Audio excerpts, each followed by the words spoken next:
Hello student, good morning all of you. I am Rehan Ahmed, your maths teacher. बच्चों, मैंने आपको जो पिछला टॉपिक पढ़ाया था वो एलसीएम और एचसीएफ से रिलेटेड था।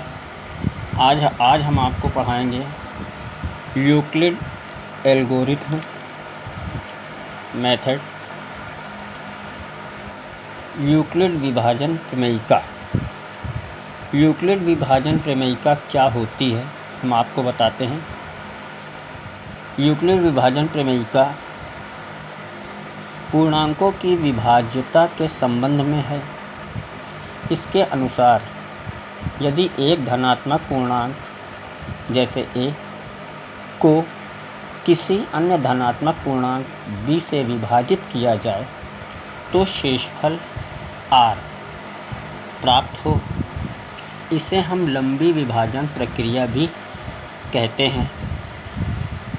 इस प्रक्रिया के पूर्णांकों की विभाज्यता गुणों से संबंधित उनके अनुप्रयोग हैं, जिनमें प्रमुख है यूक्लिड विभाजन एल्गोरिथम। यूक्लिड विभाजन एल्गोरिथम जो दो धनात्मक पूर्णांकों का महत्तम समापवर्तक ज्ञात करने की एक विधि है। दूसरे तरीके से इसको हम कह सकते हैं कि यूक्लिड विभाजन एल्गोरिथम एक विधि है जिसकी सहायता से दो या तीन धनात्मक पूर्णांकों का महत्तम समापवर्तक ज्ञात किया जा सकता है। वह सबसे बड़ा धनात्मक पूर्णांक जो दिए हुए दो धनात्मक पूर्णांकों को पूर्णतः विभाजित कर देता है, संख्याओं का महत्तम कहलाता है। इसी तरह मैंने आपको एक क्वेश्चन समझाने की कोशिश की है कि यूक्लिड विभाजन एल्गोरिथम की सहायता से नंबर का मासा कैसे निकालते हैं। ये मैंने क्वेश्चन लिया है कि 135 और 225 का मासा यूक्लिड एल्गोरिथम की सहायता से ज्ञात कीजिए। चलिए, इसमें सबसे बड़ी जो संख्या होती है, इन दोनों संख्याओं में जो सबसे बड़ी संख्या होती है उसको a मानते हैं, छोटी संख्या को b मानते हैं। तो हमने 225 को a मान लिया और 135 को b मान लिया। तो a बराबर 225, b बराबर 135। अब यूक्लिड विभाजन प्रमेयिका होती है भाज्य बराबर भाजक गुणे भागफल प्लस शेषफल। a बराबर bq प्लस r, यानी भाज्य हमारे पास है 225, भाजक है 135, भागफल 1 है यहाँ पर। तो अब 135 से 225 को डिवाइड करेंगे।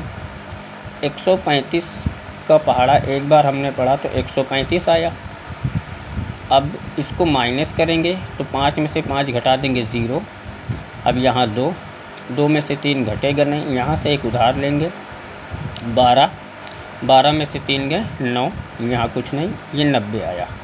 ये तब तक प्रक्रिया हम करते रहेंगे जब तक कि शेषफल हमको 0 न मिल जाए। अब यहाँ पर देखेंगे कि दोनों पक्ष बराबर हुए कि नहीं। भाज्य बराबर भाजक गुणे भागफल प्लस शेषफल। तो भाज्य हमारे पास है 225, भाजक 135 गुणे भागफल 1 और शेषफल 90, जिसको हम लोग a बराबर bq प्लस r कहते हैं। तो ये देखेंगे दोनों बराबर हो गया, शेषफल हमारा 0 आना चाहिए। पुनः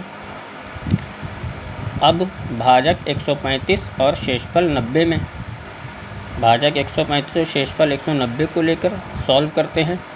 तो यूक्लिड विभाजन एल्गोरिथम की सहायता से ये मैंने लिया नंबर इसमें भाज्य हमारा है 135, भाजक हमारा है 90। चलिए 90 का पहाड़ा एक बार पढ़ते हैं तो आएगा 90। 135 में से 90 माइनस करेंगे 45। अब इसको a बराबर बी क्यू प्लस आर, तो a बराबर b q plus r. a हमारा सबसे बड़ा नंबर होता है 135, b हमारे पास 90, q 1 आया है, r 45, b q plus r. इसको मैंने सॉल्व किया तो शेषफल 0 नहीं आया, 45 आया है। अब इसी तरह पुनः अगली बार फिर यूक्लिड विभाजन एल्गोरिथम का प्रयोग कर देंगे। तो 45 से डिवाइड कर देंगे 90 को, 45 से 90 को भाग करेंगे तो 45 दूनी 90, 90 घटा देंगे तो कुछ नहीं, शेषफल आ गया 0। इसी तरह तब तक इसको सॉल्व करेंगे जब तक कि 0 ना आ जाए, तो ये शेषफल हमारा 0 आ गया। तो अब यहाँ पर 135 और 225 का मासा 45 हुआ, क्योंकि 45 से डिवाइड करने पर शेषफल 0 आ रहा था। अब यहाँ पर हमारा मासा 45 हो गया। इसी तरह हम आपको क्वेश्चंस दे रहे हैं करने के लिए, आप इसको करेंगे कि 2 नंबर का मासा निकालना है। 2 नंबर हमने आपको दिए हैं, 2 नंबर का मासा यूक्लिड एल्गोरिथम की सहायता से निकालना है। जब आप इसको सीख जाएंगे तो तब हम आपको 3 नंबर का यूक्लिड विभाजन एल्गोरिथम बताएंगे। ये आपका होमवर्क है।